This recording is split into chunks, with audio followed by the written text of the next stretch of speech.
That sound you're hearing, that's the Penn State hype train barreling down the tracks. Once again, for the last time this season, Tim, Aydin, and Marty Leap from blacksheepdiaries.com. Here to talk all about Penn State's first Rose Bowl win since 1995. They take down Utah 35-21. Marty, any quick thoughts? How you feeling? All that. Yeah, it's hard right now as a Penn State fan, but I feel really good. You come into the season. I think you and I both predicted 9-3. Most people were 9-3, 8-4, maybe 10-2 if you're super optimistic. But here you are at 11-2, champions of the Rose Bowl. The only games you lost came against two teams who went to college football playoff, one of which in the Ohio State game you honestly should have won.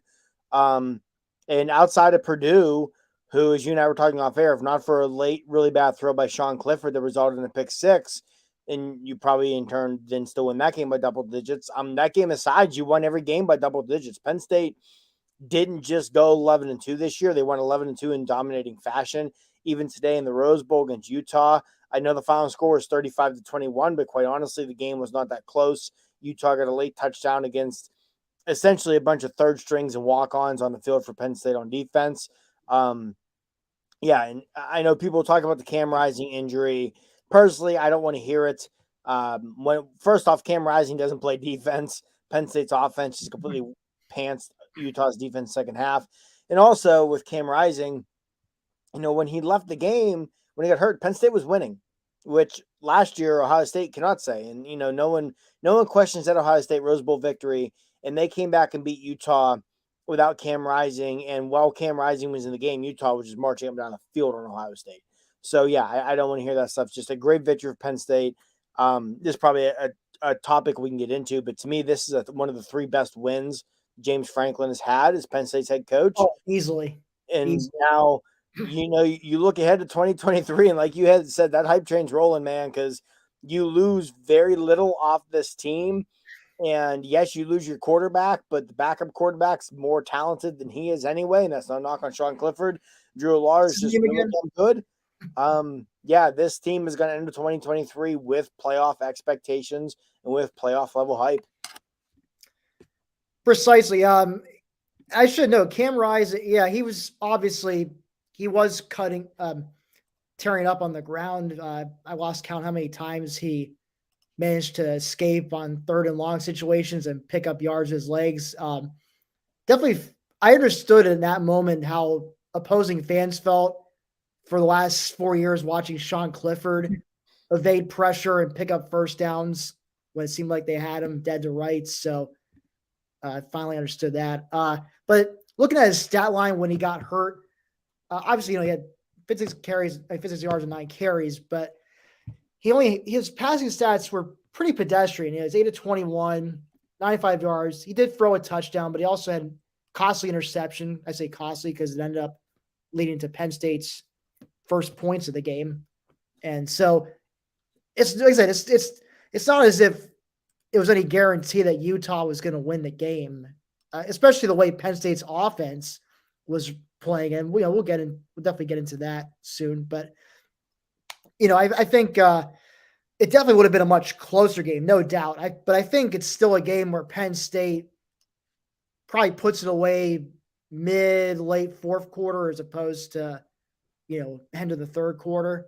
I mean, you could tell after the first possession for the backup quarterback, Bryson Barnes. I mean, it was pretty clear after that first drive that Penn State hadn't figured out. And, they could basically stack the box, just try to take away the run game and just force him to beat you with his arm, which, he wasn't capable of doing. Like, he threw a pick himself. And even though it didn't lead to points, it was kind of foretelling that, he was not going to be able to pull a Sam Darnold and, sling his way across the field to a comeback win in the fourth quarter, like the Trojans were able to do 6 years ago. So it was odd. I just, to have a calm feeling, like being relaxed, most of that second half, just knowing with the way Penn State's D was playing and, the way the offense was rolling, they were, it felt like they had the game relatively in hand. So definitely not something I envisioned when I was writing my prediction on this game. But yeah, let's talk about the offense though while we're at it. Sean Clifford, last game ever in a Penn State uniform, and he played like it. You see the stat ticker down there. It's 300 yards, couple touchdowns, had that 88-yard bomb to Keandre Lambert-Smith, which blew the game open because it was at that point it was still 21-14, and then now it's Penn State's first 2-score lead of the contest, and for a team like Utah that relies so much on its run game, that was and it was down to their backup quarterback. That was like the kiss of death almost. And then of course, Nick Singleton, who obviously before that he broke open the tie game in the second half with a 87-yard touchdown run, which, if Kajana Carter and Saquon Barkley's iconic Rose Bowl runs had a baby, maybe it would look like touchdown run. But I think those two big plays that really set the tone for Penn State and were a big part of, why they ended up winning this game and why I think they still would have ended up winning this game even if Cam Rising never goes out of the game. Yeah, I totally agree. I mean, I'm with you. I think if Rising stays in the game, I think they still win. They probably don't put it away as easily as they did, but Cam Rising wasn't going to be out there covering Keandre Lambert-Smith. The Nick Singleton touchdown run, which, I said at the time, I said early in the game, it was on Penn State's, I think, second possession. They were backed up inside the 10, and Singleton came real close. He came real close to go 90-plus yards. I said it in our Slack channel. I said it a couple other friends in text messages that Singleton's got a big one in him today. You can see it. I remember that. Yep. Yeah, and there it was. He called it, man. Went and he ran himself into Penn State lore and into Penn State history the way Kajana Carter and Saquon Barkley did in the Rose Bowl. And then that Keandre Lambert-Smith pass, I mean, first off, Sean Clifford, tip of the cap to you. No one has been more critical of you than you're in your Penn State career probably than I have. And you went out with the best game of his career. The first half was the best half of football I've ever seen Sean Clifford play. And good for him to get to essentially rewrite his Penn State legacy, end on a high note, and end where fans are going to remember him fondly. Because ultimately, as critical as I've been of him, he probably should be remembered fondly. So good on him for that. That touchdown pass to Keandre Lambert-Smith, even though KLS looked to pull his hamstring at the end and missed the rest of the game, I'm sure he'll take that. It's the last game of the year anyway. But to me, that's one of those things that you got to look at that one both in the micro and the macro view. In the micro, that was a touchdown that put the game away. Like you said, at that point, Utah's offense was hopeless. Getting up 2 scores was big. But on the macro, if you look ahead to next year, you really need Keandre Lambert-Smith to step up a receiver. He's got the skills. He's got the tools. He's got the ability to be number one receiver. Well, if you take his performance against Michigan State in the regular season and his performance today, you combine them, his last 2 games of the year, he had 8 catches for 207 yards and 2 touchdowns. And he looks like a guy who's finally turning that corner. And good on him. That's good for Penn State. So, yeah, I think there was a lot of good to come out of that. And it was a very exciting game as a Penn State fan. Yeah, just a great way to cap off a tremendous season. And, to me this year, it's fitting because both ended in the Rose Bowl, one with the Rose Bowl victory and one with the Rose Bowl loss. In a lot of ways, there were some similarities in 2016 to this year because no one expected that 2016 team to do what they did. 2017, when they won 11-2 and won the Fiesta Bowl. 2019, they won 11-2 and won the Cotton Bowl. People expected that. No one expected them to do what they did in 2016. No one expected this team to win 11 games and win the Rose Bowl.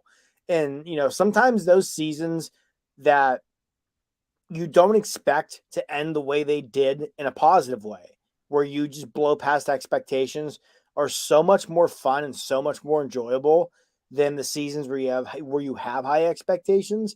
And that's what the season was. And especially down the stretch, I mean, their last 4 or 5 games, including this, Penn State won by an average, like 23, 25 points, something like that. They bludgeoned people coming down the stretch, Utah included. And again, the Cam Rising thing, I know people are going to point that, but Penn State was just, they were physical, and the Cam Rising injury, not to make light of it or anything, but obviously the kid's okay. It's not going to hurt him long term. He was on the sideline, joke around, laughing after he got knocked out of the game. Right. It was a physical play. Zakee Wheatley came up from safety and just lit him up, and he rolled his leg up on the play. And it's been a very long time since we've seen Penn State play a team the caliber of Utah and out physical them, and Penn State out physical them today. On the defensive line, Chop Robinson and Adiza Isaac could not be blocked today. They were more physical and manhandled the offensive tackles for Utah.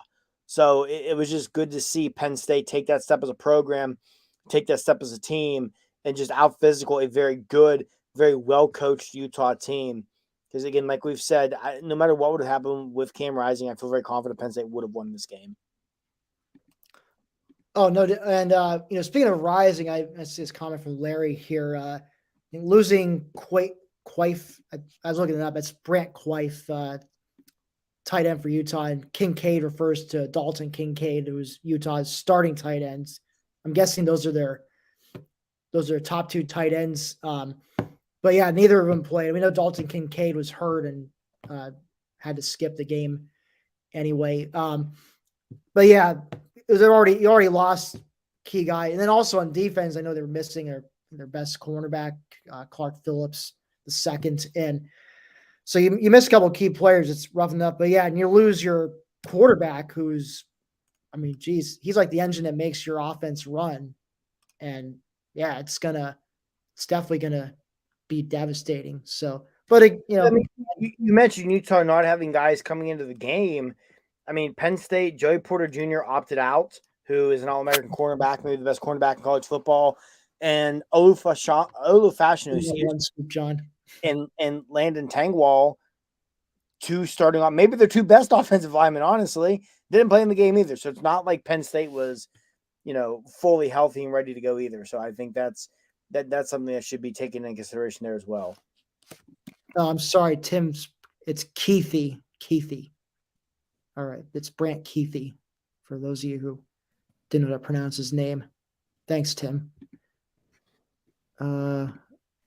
Yes, Adam, I agree. The future is bright, and let's see. Today's January 2nd as we're doing this. We have exactly 8 months until Drew Hour's first career start at home against West Virginia to open the 2023 season.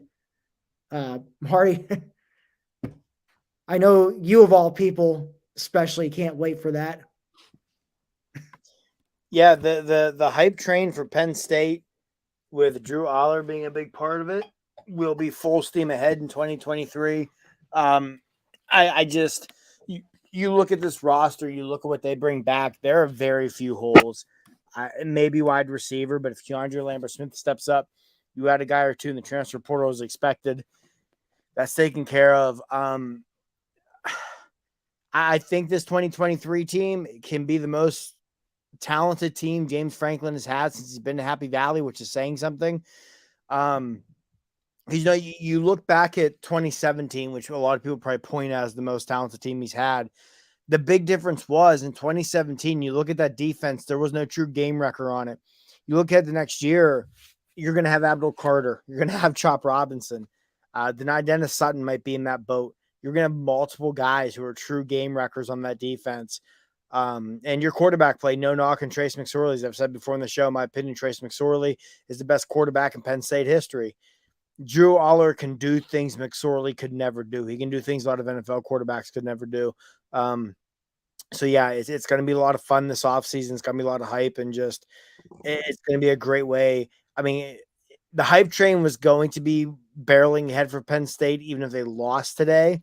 But for them to win, and to win the way they did, just in dominating fashion for the most part, this was a game 3 minutes into the fourth quarter. You kind of knew Penn State was going to win. Yeah, and it goes beyond the roster. You look at this coaching staff. I thought Manny Diaz just made tremendous halftime adjustments. Mike Yursich, tip of the cap to him. I thought he had a tremendous game. The first quarter, did a great job of going to tempo to get Penn State's offense in rhythm. Once the offense was in rhythm, started to flip-flop between tempo and slowing it down which was just giving Utah's defense fits. Some really good play designs to counter the aggressiveness of Utah. A couple really good drawn up screens, a couple of counter runs to where Utah then had to dial back the aggressiveness. And at that point, they were not nearly as good because Penn State was much more athletic and talented than Utah on the outside. And when Utah couldn't continue to be super aggressive, which a big part of that, like I said, was Yursic's play calling and play design, and Clifford wasn't getting pressured, we saw receivers running around wide open all afternoon. I mean, if it wasn't for a drop by Trey Wallace that he will tell you he should have had, it could have really been a big day by Sean Clifford, and Penn State probably would have gone over 40 points in this game. So, yeah, I thought tip of the cap to Mike Yurcich. I thought this Rose Bowl was one of the best called games he's had as Penn State's offense coordinator. It helps a lot when your quarterback plays probably the best game of his career, and your wide receivers were phenomenal, just stepping up, making one tough contested catch after another. It just truly was a game where very little didn't go right for Penn State. And it's fun to get games like this anytime, but to get it in the Rose Bowl, that's something a little extra special, I feel. And Yeah, I mean, if I didn't even think of Parker Washington about injury. Yeah, Penn State was also missing their best receiver with Parker Washington missing the game due to injury. Yeah, and I mean, and for not having Parker Washington, I said this in my prediction when I said, okay, I said 34-24 Penn State. That was my prediction. Of course, I was right now I'm thinking, okay, it's like 27-24 late. Penn State goes on a drive and scores a touchdown to ice it. So I definitely wasn't picturing final score being like what it was and being a blowout. But with Utah scoring a late touchdown and a blowout to make it look closer than it was. But I did say my prediction that that Penn State already seems to have gotten used to life without Parker Washington, whereas Utah hasn't gotten used to life without Dalton Kincaid or Clark Phillips. That was part of my reason for picking Penn State, amongst other things. But certainly it was nice to see Kendall Smith step up at receiver because they're going to be a deep threat too. That's one thing Penn State have been missing pretty much the entire season, a true vertical threat. And Kendall Smith's always had the capability with his speed to be that guy, but just lacked consistency. And so if you have to think this performance certainly helps. He could use this as a way to boost himself for next season and, become that guy, become that deep threat, like Jahan Dotson was, like KJ Hamler was before him, a guy that opposing secondaries have to account for at all times.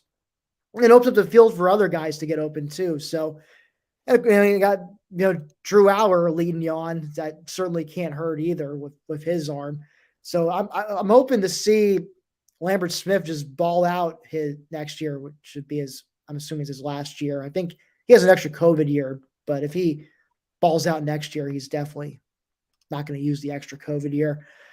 And, you mentioned earlier about Trace McSorley being the greatest quarterback of all time, which is a nice segue into talking about Sean Clifford and what his legacy is at Penn State, because if you're looking at it obviously from a pure statistical standpoint, he's the GOAT. Over 10,000 yards passing. No other Penn State quarterback's done that. 61% average completion percentage. It's the highest completion percentage average for a Penn State quarterback. 84 touchdowns with 31 interceptions. Over 800 pass completions. Now, obviously, the knock on him was he could be very Jekyll and Hyde performance-wise, and he was lacking that signature win. Did beat Michigan a couple times. Well, obviously Michigan was not like some playoff caliber team back then, but that, and more importantly, just couldn't beat Ohio State, the home state team that I'm sure he so badly wanted to beat. So he went into this game today lacking that signature win, and finally he got it. So I guess where do you put him, Marty, when you're thinking of greatest quarterbacks of all time? Obviously, you think in your mind Trace McSorley is the greatest. Where does Sean Clifford rank? We've put him at second, maybe a little bit below that, at third. I mean, for me, it's difficult to truly say. I mean, you look at our generation, Tim. We weren't around for either of those national championships. Now, albeit it's not like Blackledge or it was different than to the way college football was. You could quarterback a team to a national championship back then, and not, you didn't have to be this elite quarterback to do it. I mean, you go look at the year Chuck Fusina finished second in Heisman voting and look at his numbers. Nowadays, if you had those numbers, you'd be benched about 3 weeks into the season. So the sport has just changed so much. But I mean, to me, I think, I go Trace number one with a slight edge. I think you got to have Kerry Collins in the conversation. Cliff is in it. Daryl Clark. Michael Robinson kind of gets hurt because he only started for 1 year, but that 1 year was really damn good. So, yeah, but I think Cliff, I mean, as critical as people were, myself included, of him during his career, you've got to have him in that top 3 or 4 quarterbacks in program history. McSorley to Clifford to ours. Great progression at the quarterback position for Penn State. Yeah, I mean, obviously, despite Cliff's mixed legacy, I mean, we certainly could have done worse. I'll put it that way. As much as we've ragged on Cliff at times when he struggled, I remember, I think Sean Fitz has said this formerly of 24/7, Lions 24/7, now on Lions Den for On 3, but he had said before, if Sean Cliff were to have entered the transfer portal, he would have been the top quarterback prospect in it, hands down. So it certainly was a good enough handoff from McSorley to Cliff. And, obviously we'll see whether Drew Hour's the real deal. I'm hopeful that he is, just, based on some of the nice throws he's made and the action he's gotten. So we'll see. But if Drew Hour lives up to the hype, get ready, folks.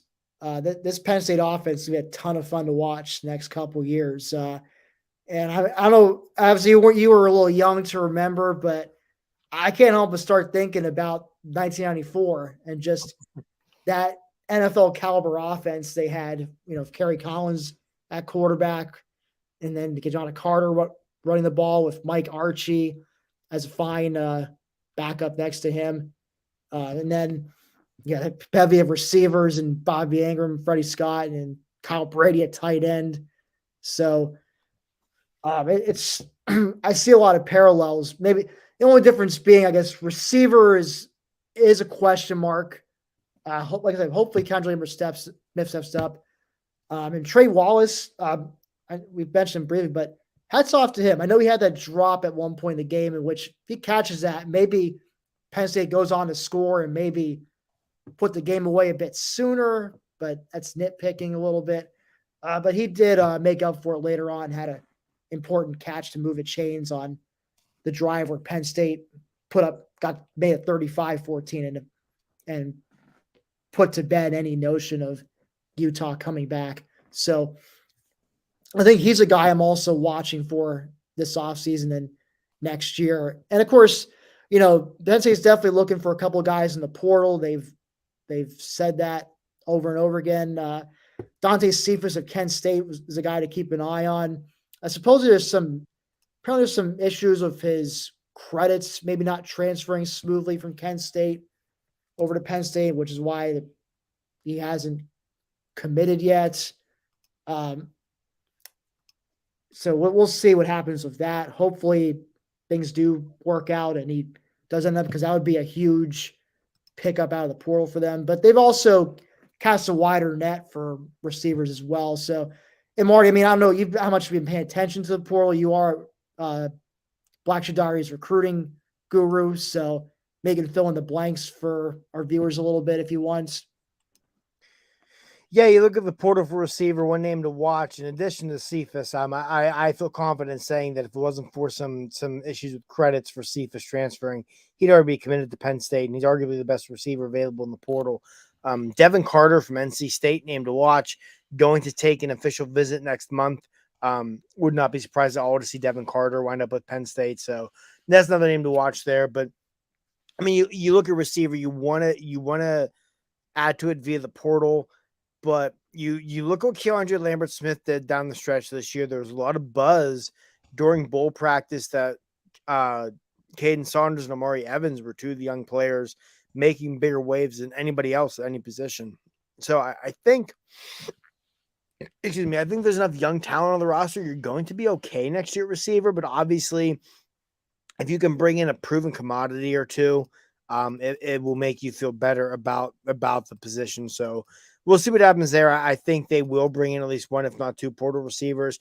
I expect one or two guys to step up and take and improve between now and then. And then you factor in what should be a really good tight end group. And I think things will be okay at that passing attack. I think one thing to keep in mind there too is if Drew Aller is the quarterback we think he is, he's the kind of quarterback that's going to elevate the guys around him. I mean, you saw over so many years of Tom, I'm not comparing him to the guys saying he's going to be these guys, but you saw over so many years of Tom Brady in New England. You've continued to see with Aaron Rodgers in Green Bay, where they have these receivers who are kind of like no-name guys who go elsewhere and don't do well. But when you have a quarterback that good, they tend to elevate you as a receiver. So I think that's what you're kind of looking at for next year with Aller anyway. Precisely. Let's see. I got some other Todd Blackledge question mark. Don't know if that's a question mark as to whether Todd Blackledge played at Penn State, which yes, he did. He quarterbacked the 1982 national championship team. Yeah, he's very much a Penn Stater. I guess he does a good job of, not overly talking about it on his broadcast. He does a pretty good job of staying neutral in the games. So, but yes, Todd Blackledge is a Penn Stater. Let's see. LFG, 23 Penn State hype. Recruiting vibe is strong right now. So from the outside, it feels like the Knicks have serious momentum rolling into next season. Should Penn State be favored in the Big Ten East in 2023? Ooh. I have to see who's coming back for Michigan and Ohio State. I mean, favored's a strong word. I definitely think they can do it. Like, it would not shock me if Penn State does it. They absolutely are capable of winning the Big Ten East next season. But to be a preseason favorite, I know the hype is going to be astronomical, but I mean, Michigan's won it 2 years in a row, and I think you got to give them benefit of the doubt until someone dethrones them, whether Ohio State does that or Penn State does that, or I don't know if Mel Tucker gets lucky in the transfer portal and Sparty does it. We'll see. But I don't know if I would favor them, but I'd certainly put them.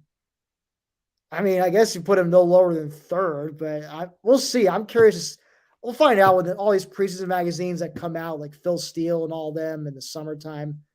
We'll see. And of course, you're going to have spring practice, the blue and white game. So we'll get reports on who's been making progress. And even before that, we'll hear who's crushing it in off-season strength and conditioning workouts and things like that. So there'll be plenty of material these next 8 months to sustain us. And, hey, maybe by the time we get to August, I'll be full on drinking the blue and white Kool-Aid and predicting they win the Big Ten East.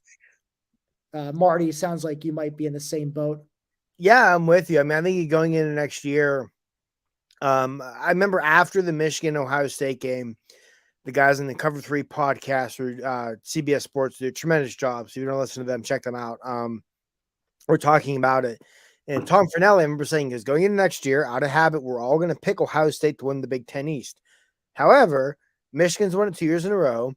Penn State brings everybody back and might have the best quarterback in the conference next year. Like, those are the two teams people should be looking at. And now again, like you said, I think going into the year, Penn State, Michigan, and Ohio State are going to be very capable of winning that division. You're talking what are going to be three of the probably top 8 to 10 teams in the preseason polls next year. Three of the legitimate best teams in the country.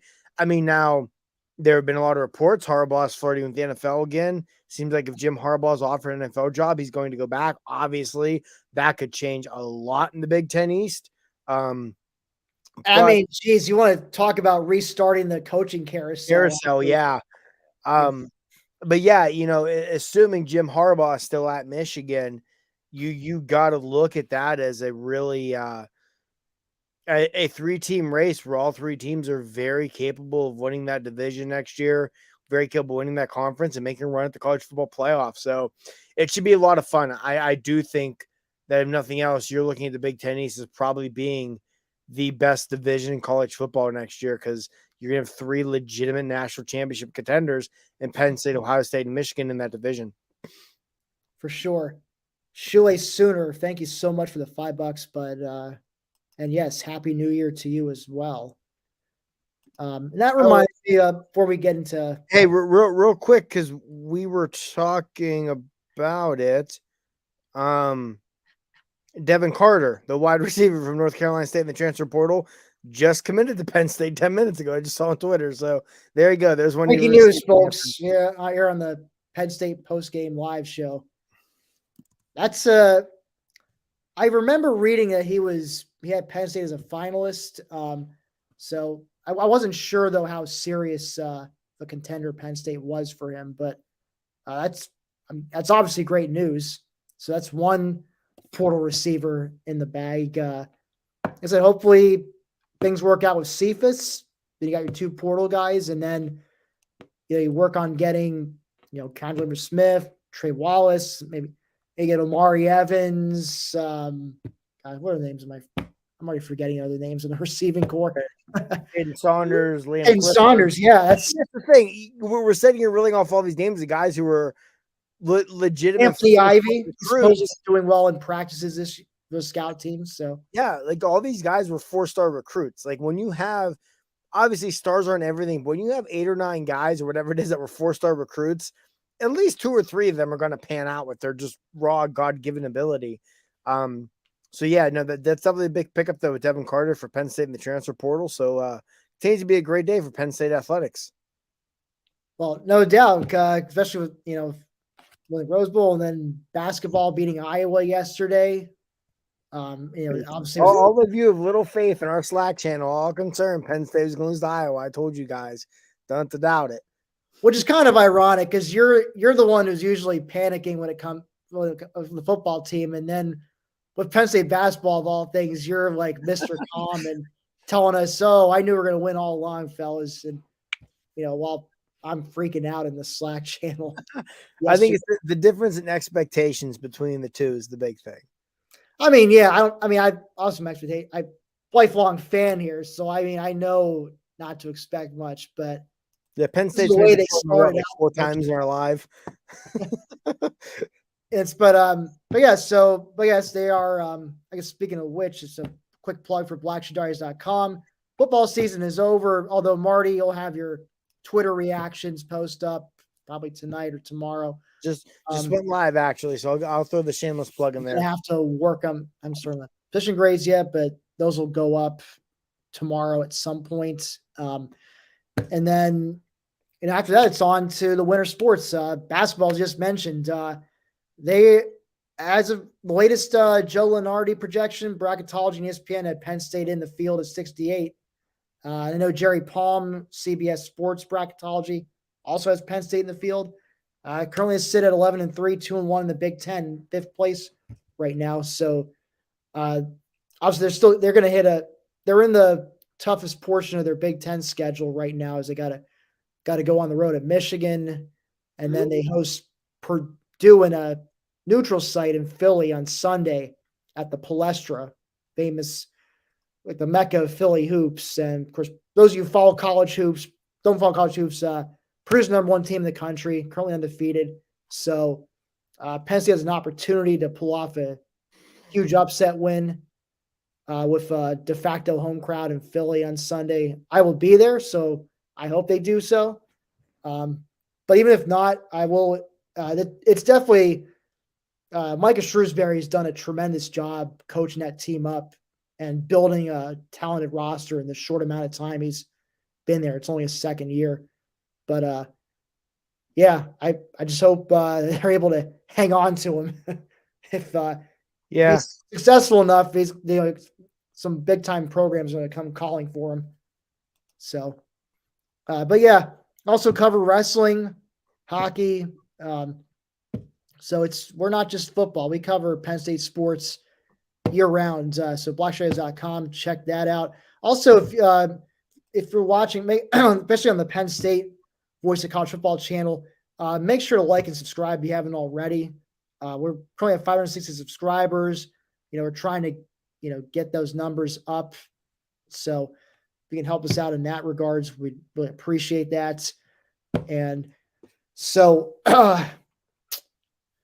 yeah, Marty, you got any other things to say? I think I will say before we wrap up tonight, I think we obviously got to touch on the DeMar Hamlin situation. Of course, thoughts, prayers, good vibes, all that with him right now. Obviously a kid, for anyone who follows Penn State recruiting closely, that's a name you know well. That was a very heated recruiting battle down the end with him and Pitt.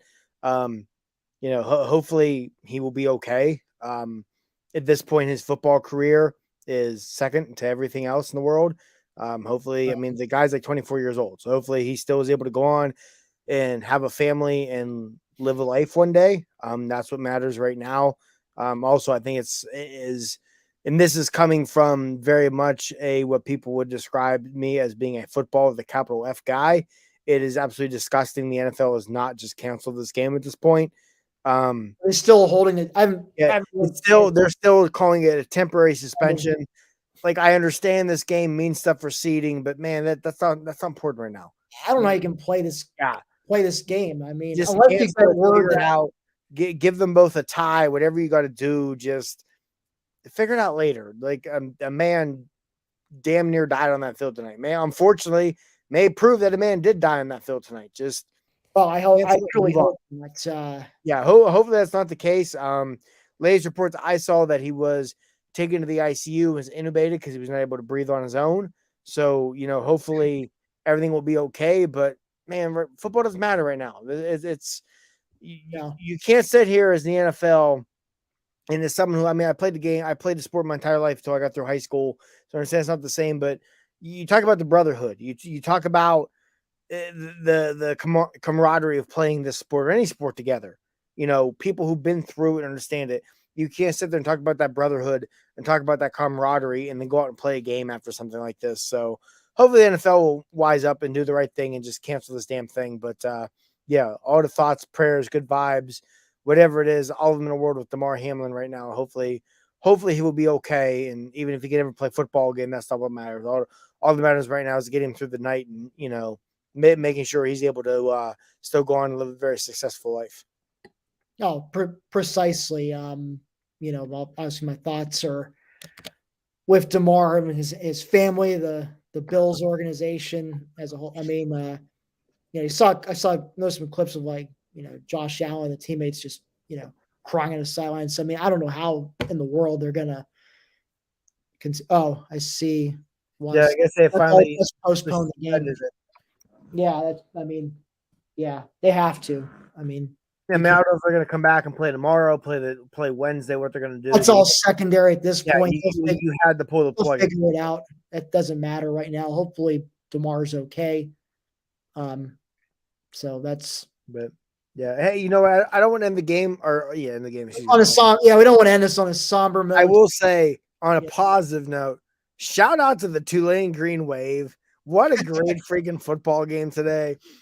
People talk about the difference between college football and the NFL. That game shows it. They keep showing the crowd and the Tulane fans and students who were just emotionally invested into that. I saw videos afterwards. Apparently outside of AT&T Stadium, there's some sort of like collecting pond there or whatever. And there was just Tulane fans flopping around in it, singing the alma mater together. Like, that's college football at its finest, man.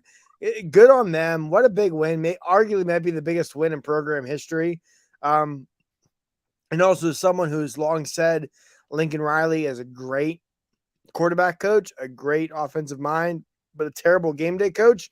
Today wants to continue to validate that, because if Lincoln Riley did not just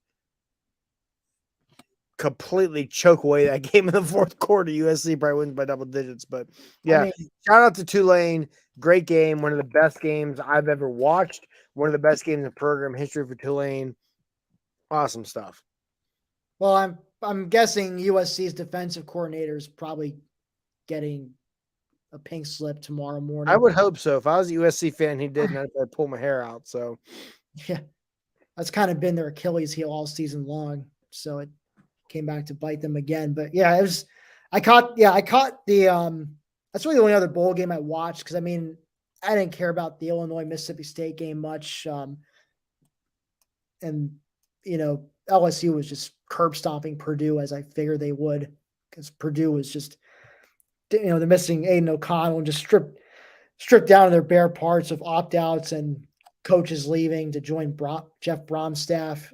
Like, I think Drew Brees came on as an interim assistant, which is kind of nice publicity for them. But interesting to see what Ryan Walters does with that team. It looks like they're going to keep doing the pass happy stuff, which good for them. That's like their MO.